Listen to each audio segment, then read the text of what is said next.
Hey everyone, you're with Tesla Tom. Thanks for joining us on Ludicrous Feed. Now, those of you who've been watching my channel for a while will know that I love a good software update, and I eagerly look forward to installing the update to see what new update the car is going to have next, or what Easter egg Elon Musk has placed into his cars. And you know what? Cars are becoming more like phones or mobile phones where you can just update the software periodically. I wouldn't dream of updating the software when I'm driving, but you know, someone in China has been doing that or has done that recently in a traffic jam. Obviously, traffic jams in China are a different beast compared to what we get here in Australia, but so this person, while stuck in the traffic jam, decided to software update her car. And you know what? She was stuck in that car for over an hour and the police couldn't even wind down her window. You know what? Probably not the smartest move, and the car manufacturer, which by the way was a NIO, N-I-O, which is a startup in China. We don't have that car here in Australia. But in their defense, they said that, you know, there are a lot of steps to get to a software update. You've got to put in a password. There's lots of confirmations. Clearly, this lady thought the traffic jam would take longer than she thought, or she thought the software update would be quicker than she thought. But either way, she was engaged in the software update while driving the car or while in the traffic jam. And like I said, she was stuck in the car for 1 hour, which is not so good. But you know what? Common sense surely would dictate that, right? That you wouldn't try to meddle with the car's software during driving. Having said that, in this car, in my Tesla, you can actually reset the screen while you are driving, and I'm going to do that right now for you to demonstrate it can be done, and functionality generally will remain. You can still drive the car, relatively normally while the car screen is reset. So once this traffic light goes green, just to prove to you that you can keep driving, I will reset the screen, and you'll see that it still works. Most things still work, and I'll show you one or two things that don't work while it's being reset.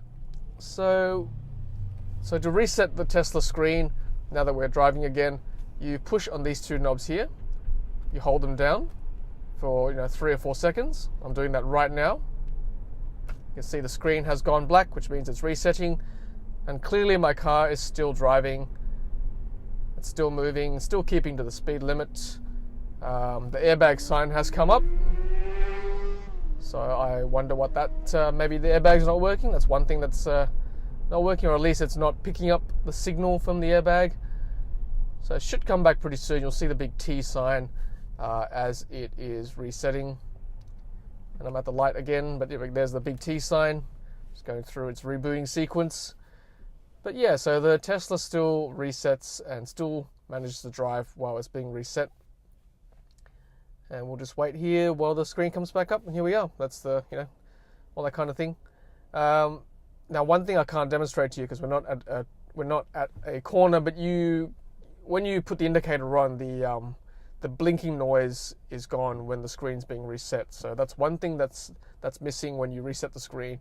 Indicator noise doesn't come on, but the lights still come on. It still works. You can see the reflection in the car in front of you. Okay, so now that the screen has rebooted and we're back to full functionality. Now, as you know, the Tesla Model S and Model X has got two screens. You've got the main screen here. You've also got the instrument cluster in front of you. You can also reset that screen as you are driving. So let me demonstrate that to you right now.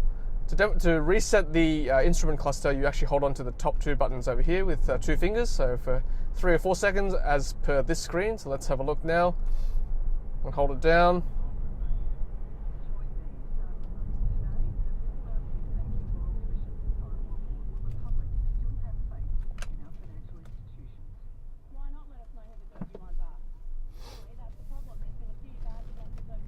And see, now the screen has reset. It's now gone black, and clearly I can still drive the car. It's retained my settings, so the regeneration braking is still on. I can feel it. You can feel it dragging as you let go of the accelerator, but still driving. One dangerous thing is that I guess I don't know what my speedometer is doing, but I was obviously going a bit slower to account for that. And look, it's come up pretty quickly again, and my speed limit is, my speedo has come up, and the clock and energy usage and all that has retained itself pretty quickly. It's reset pretty quickly, like within, I would say, 10 seconds, compared to this, which often can take a few minutes for the maps to load and all that kind of thing.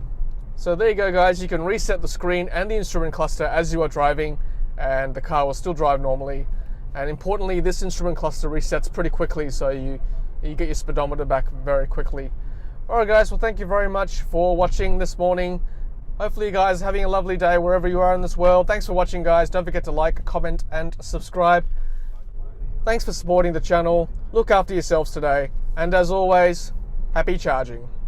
Thanks for watching, and thanks for being part of the energy revolution. If you haven't done so already, be sure to hit subscribe to stay up to date with our latest videos. Happy charging!